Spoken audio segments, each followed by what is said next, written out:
here's what's so annoying about it. Like, I come from a long line of fat people. My mother loves it when I say this, but I do. My Nana, her mom was obese. Yeah. She lived to 101, by the way. I was just like crazy. My mom was always overweight. She's now on the thinner side, but she's 83. My sister was morbidly obese and had a gastric bypass.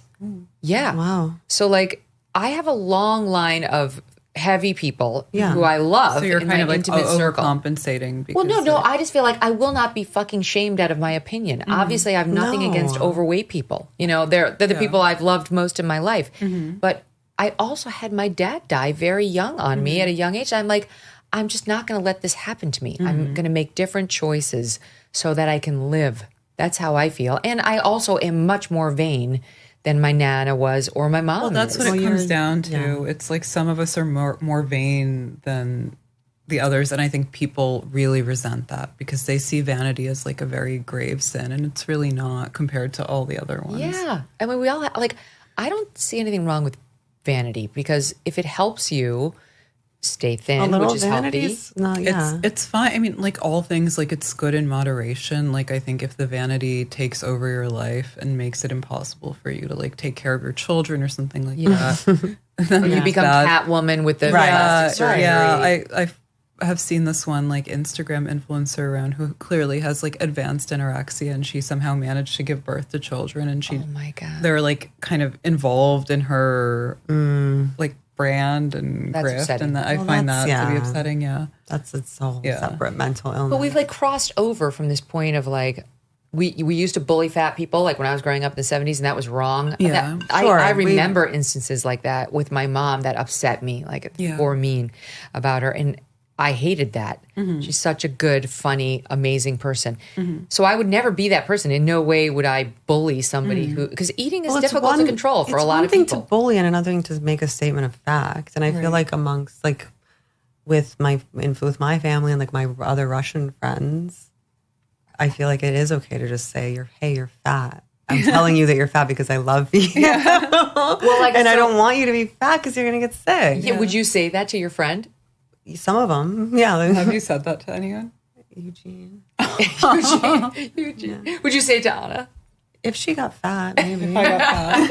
If she got fat, I might tell her. You need that friend. Dasha's like, you're fat. You need that friend. To reel it in. Well, that's the thing now. Like, well, you have a daughter, don't you? A son. Okay, so it's a little less complicated. It's much better because he's naturally really skinny and takes after his father. Well, you have to think about this stuff when you have a daughter because you don't want to give her a complex. You don't want to give her a complex. You definitely don't want to encourage an eating disorder, but you want to be honest about like if you sit down and have a bag of Doritos at 12 o'clock at night, especially as you start to age, you will pay for it. Like. Yeah, I mean, people are very nasty to me specifically, and they'll say, like, it's a good thing she has a son, not a daughter, because if she had a daughter, she would really, like, ruin her life and her self-esteem. But that's, like, just not true. I would, much like I don't inflict my, like, political and ideological convictions on my child, I would never ruin their perception of themselves because of my own, like, hang-ups or whatever, but... Yeah, I think like you just have to, as a parent, you just have to lead by example. It's not like the advice or the discipline you give them. It's how you live your life that really counts. That's right.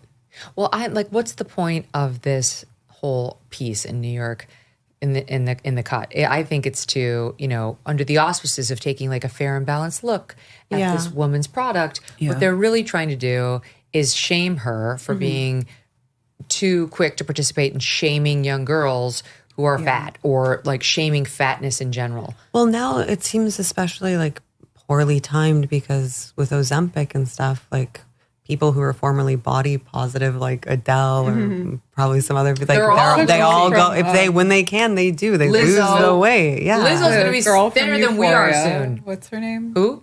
Barbie Ferreira. Who's she? Which one is that? She was like the fat girl in Euphoria. She was really pretty, but. But her whole plot line was about how she was fat and like, but now she's shredded. She slimmed down. Yeah. Of course, very few actually say that they're doing Ozempic. My hairstylist and I always used to joke that if they really wanted to push those COVID vaccines on people, they would have put some Ozempic in. People would have been rushing to get the next. I'll take the 25th shot. It's fine. I don't know. I just feel like there's another element to this, to be honest, and it is attractive people have.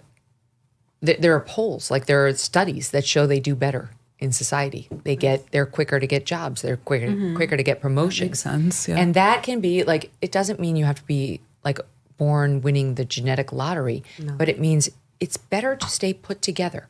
Like put a little makeup on, like a little cover up, like do your hair, buy a nice outfit, tuck in your shirt, like have good posture, walk in there looking put together. And if you can keep your weight,